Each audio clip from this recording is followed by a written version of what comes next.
Salut les amis d'RFLJ, j'espère que vous allez bien. Alors aujourd'hui, comme vous pouvez le voir, il fait super beau, ce qui tombe bien parce qu'on va filmer une nouvelle voiture. Alors comme vous pouvez le remarquer, voilà, autour de moi, je suis tout seul sur ce magnifique panorama. Voilà, nous sommes à l'aérodrome de Château-Arnoux.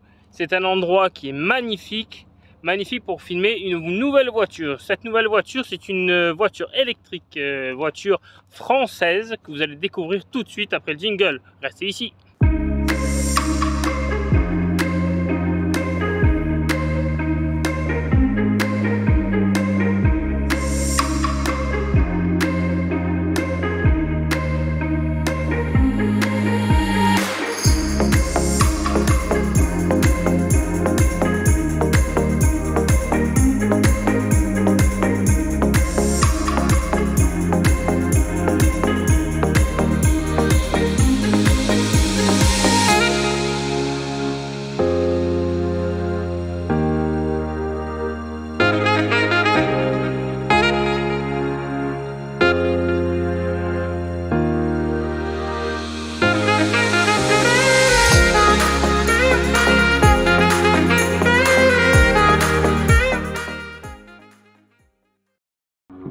Et la voici, la voilà, cette voiture électrique dont je vous parlais. Et hop, attention, vous allez la découvrir. Et voilà, c'est une C4 de 3e génération, C4 de 2022, dans ce blanc qui est magnifique. Voilà, on va faire le tour un petit peu avec vous. Alors je suis désolé si ça tremble un peu, c'est vrai que je n'ai que mon tout petit trépied, j'ai pas pris le gros matos. Voilà, alors on va faire le tour.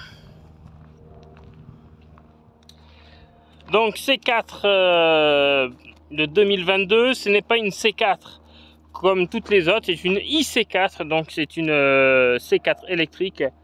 Voilà, alors on peut le remarquer tout de suite déjà, si on se baisse un peu, comme vous pouvez voir, juste là, voilà, nous avons des contours de feu directionnel bleu, voilà, qui... oh, comment dire ça, qui va stigmatiser un petit peu ce modèle. Voilà. Alors c'est la plus grosse des C4, voilà, qui est sortie jusqu'à maintenant. Modèle à venir, la C4X, voilà, qui est la petite sœur de la C5X. Voilà, c'est une voiture que j'ai depuis hier, qu'on m'a prêtée. Voilà, je tiens à remercier Chopard Automobile de Digne-les-Bains qui m'a prêté gentiment ce véhicule pour le temps que ma DS, les réparations soient faites. Petite remise en forme. Nous allons commencer la présentation par la face avant. La face avant avec ses chevrons bien dessinés en X avec sa calandre. Nous avons à l'avant du coup des feux en LED vision. Voilà, je vais essayer de vous approcher pour que vous puissiez regarder comme il faut. Voilà, c'est pas très clair. Voilà. Alors nous sommes en LED vision, donc full LED. Qui éclaire vachement bien. Voilà. Donc là, vous avez les feux diurnes qui sont là, les feux automatiques, les clignotants pardon, qui sont là. Après voilà, les projecteurs, les feux directionnels. Alors on se baisse un petit peu, voilà, nous sommes parfaits. Alors c'est des jantes 18 pouces, alors le nom j'ai cherché mais je l'ai pas trouvé, j'ai du mal chercher à mon avis, hein. 18 pouces en alliage, pardon. Comme vous pouvez le voir, nous avons le tour des trous de la jante qui sont en gris aluminium et tout le reste en noir laqué, noir brillant, avec des pneus bien hauts, voilà, bien haut, avec un bon tour de roue bien noir qui fait tout le tour de la voiture. Ça rend super bien. Je trouve que ce côté avec des gros pneus, comme vous pouvez le voir, ça lui donne presque un côté crossover SUV. Après c'est peut-être juste mon avis. Voilà. Voilà, vous pouvez voir le E de la signification électrique encore bien visible. Les rétroviseurs qui sont noir brillant avec du coup là les clignotants, je trouve qu'ils sont super bien passés parce que de l'intérieur on peut les voir. Donc on peut pas lire. J'ai oublié j'ai pas su que j'avais encore mon clignotant. Bien sûr qu'on peut le savoir parce que dedans on le voit.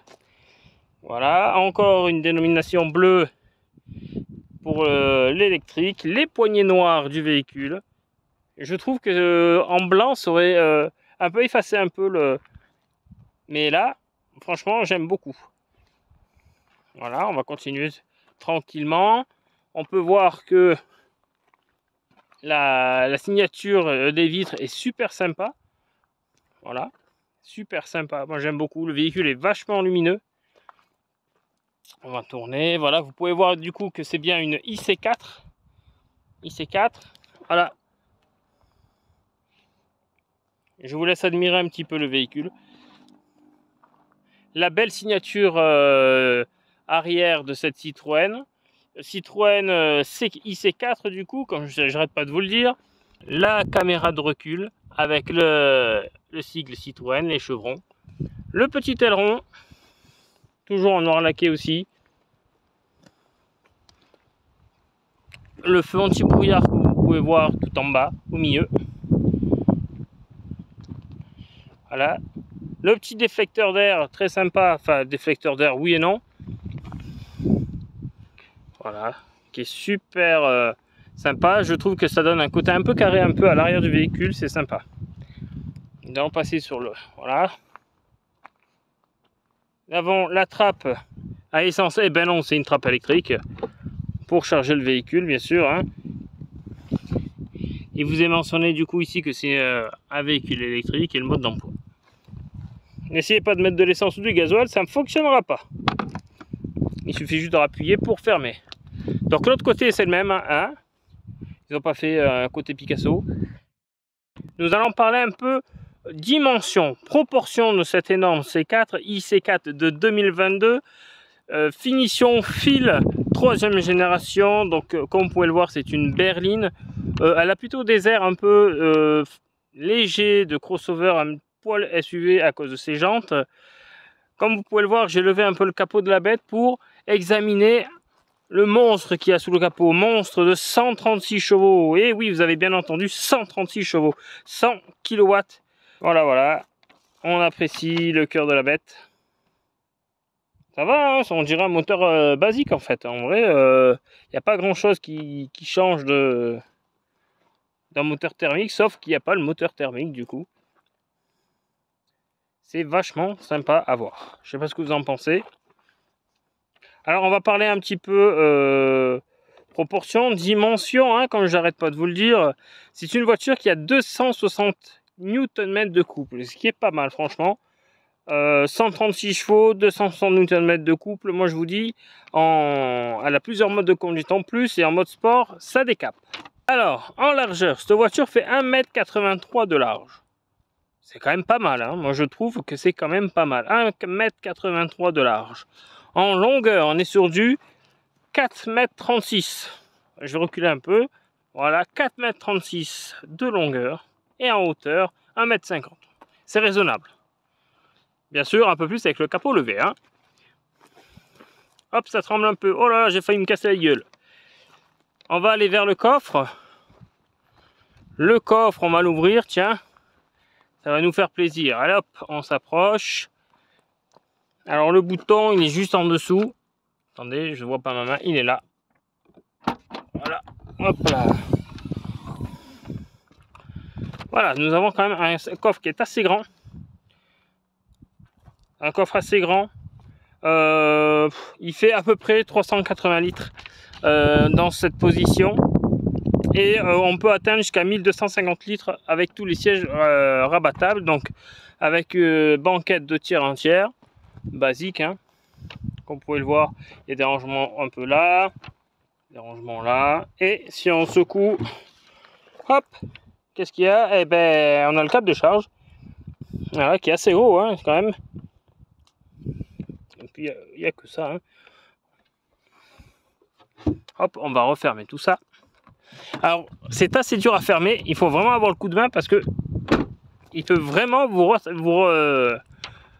sauter à la figure, ce coffre. C'est bon, on verra. Hein. Elle est toute neuve, cette voiture. J'ai même pas parlé encore du kilométrage. Allez, on va passer de toute façon à la présentation intérieure du véhicule tout de suite. Et voilà, je vous laisse découvrir cet intérieur. Donc du coup, toujours avec ce petit rappel de bleu sur la portière, voilà, qui est en plastique, avec cette petite touche de bleu qui encore dit je suis une voiture électrique. Je sais pas comment vous trouvez l'intérieur, mais moi je le trouve super sympa, simple, aéré. Voilà, il n'y a pas vraiment de superflu, il y a tout ce qu'il faut. Alors, la présentation de la portière. Alors là, on va être sur du plastique noir dur, pigmenté. Pareil, tout le tour de la porte, ça va être pareil. Du coup, ben là, le panneau le sigle bleu, la poignée qui est en plastique mais chromé ou en fer, je sais pas, j'arrive pas à savoir franchement. Du coup, après, nous un simili-cuir noir moussé, comme vous pouvez le voir. Au-dessus, c'est pareil, c'est du simili-cuir noir moussé. Et si on descend, nous avons du coup un vide-poche ou porte-bouteille, mais alors porte-gourde alors. Hein. Sur le côté, là, c'est du plastique dur. Le cache de l'haut-parleur. Voilà, on va passer à l'arrière, vous allez voir que à l'arrière c'est pareil.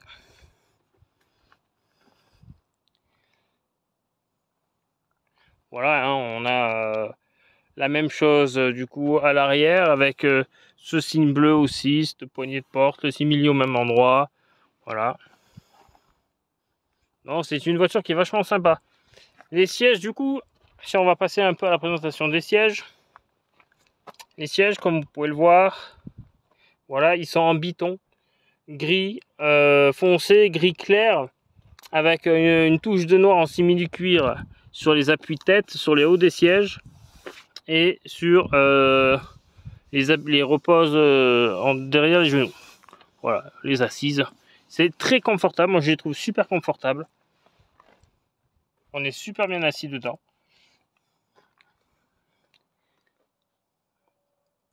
Alors comme je vous l'ai dit, à l'intérieur est assez soft. On peut voir un immense écran à l'intérieur. Le volant typique des C, enfin des séries C actuelles. Voilà, on a un aérateur, enfin les aérateurs parce que il y en a plusieurs, hein, en noir, noir laqué, hein, comme les rétroviseurs. C'est super sympa avec cette petite touche de gris aluminium. Alors ce volant typique d'essai de cette génération, même d'essai actuel, hein, on va pas se mentir, avec le beau logo Citroën au milieu, centre du volant qui est plutôt gros et carré, hein, qui vient cacher du coup le klaxon et l'airbag. Sur les côtés du volant, du coup, vous avez quelques boutons, hein, sur votre droite, vous avez les boutons pour la radio, navigateur, tout le bordel. Et là, vous avez tout ce qui est régulateur de vitesse, augmenter, descendre, mettre en pause, limitateur, et tout ça. Derrière, nous avons les commodos. Ah, et ça change pas. Feu auto, essuie-glace automatique. Écran qui est assez sympa, tactile, assez fluide. Bon, en utilisation longue, je trouve que cet écran chauffe un peu sur le bout des doigts. Mais bon, ça reste peut-être que moi. Vous avez 3 boutons, celui du milieu c'est pour, si vous appuyez dessus, ça vous met l'accueil.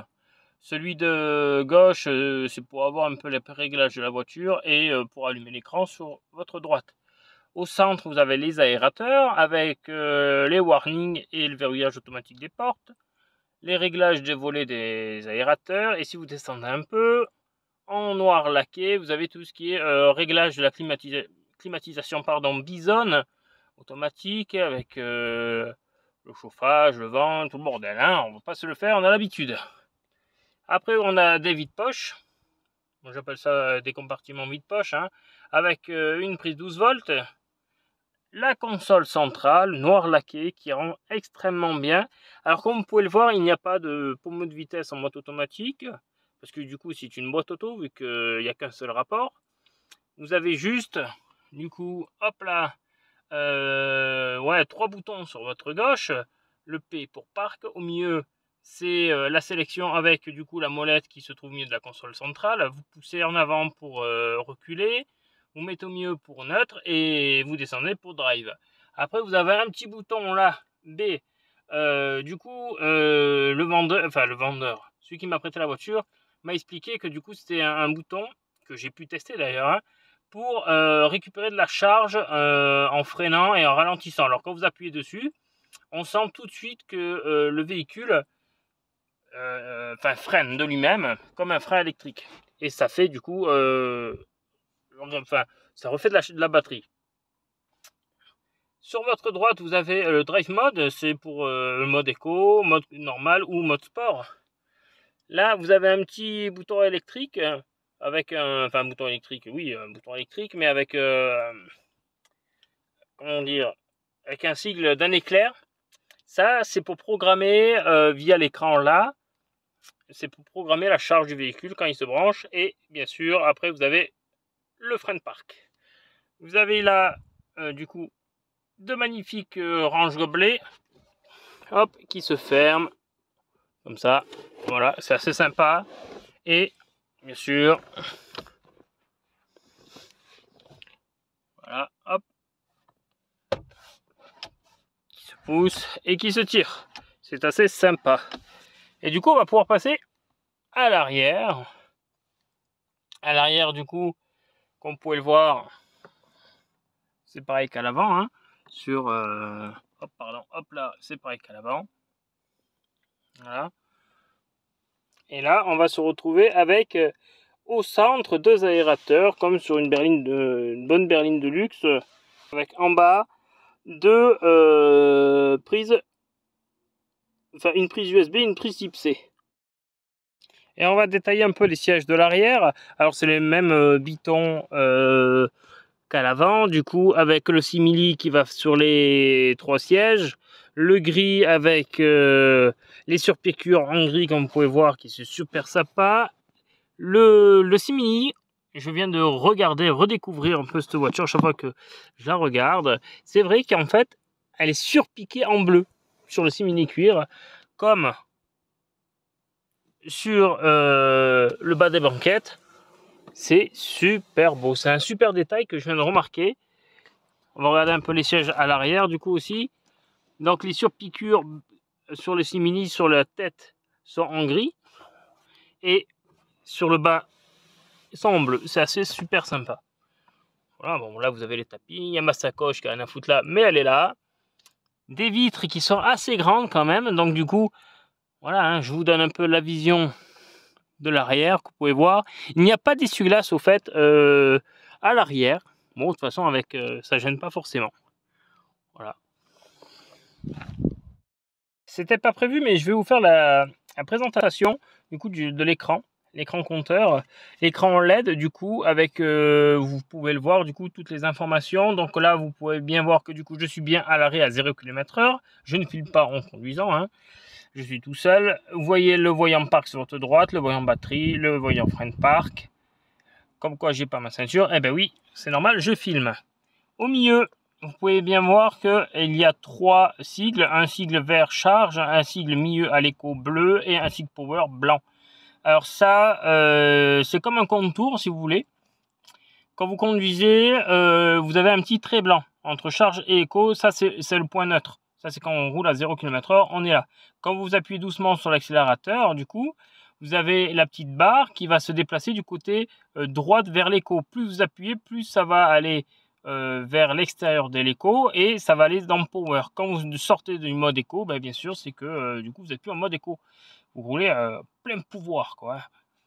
Et quand vous décélérez, du coup, la barre, elle descend, elle part sur votre gauche et elle va se dessiner en vert pour aller sur le mode charge. Ça veut dire qu'en décélérant, la voiture récupère l'énergie pour recharger les batteries, ce qui est super sympa. Donc, vous pouvez voir que la voiture, il reste 258 km d'autonomie. Donc, du coup, je suis presque à la moitié du plein. Et c'est un véhicule, je ne vous ai pas parlé, qui a 2200 km. Il est tout neuf.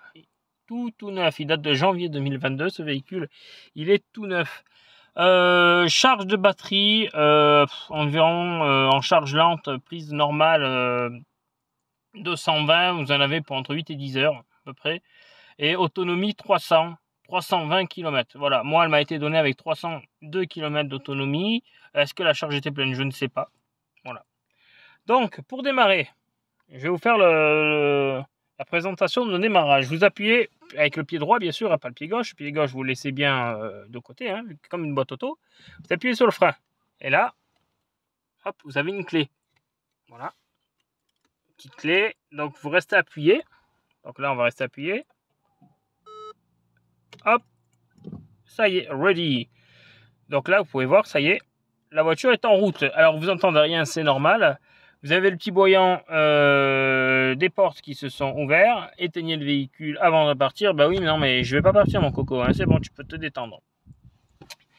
Voilà. Et si on descend un petit peu, vous voyez que le voyant parc s'est allumé. D'accord? Donc, si vous voulez partir, c'est simple. Hein. Bon, vous inquiétez pas, j'ai mis le frein de parc. Si vous voulez partir, c'est simple. Vous avez juste à appuyer là. Ou faire ça, vous entendez le bip bip, c'est parce qu'il veut pas, j'ai pas le pied sur le frein. Voilà, c'est marqué là. Vous avez le drive mode. Est-ce que, voilà, alors je vais vous montrer un peu ce que ça donne. Sport ou normal, voilà. Il n'y en a que deux et éco. Voilà, sport, normal, éco. J'ai testé le mode sport, et ben, je peux vous dire que ça arrache. Le mode normal, il est sympa. Franchement, il est sympa, hein, 136 chevaux, ça suffit.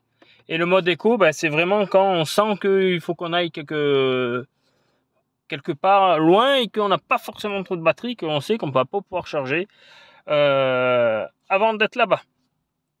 Là, l'écran est allumé. Voilà, vous voyez.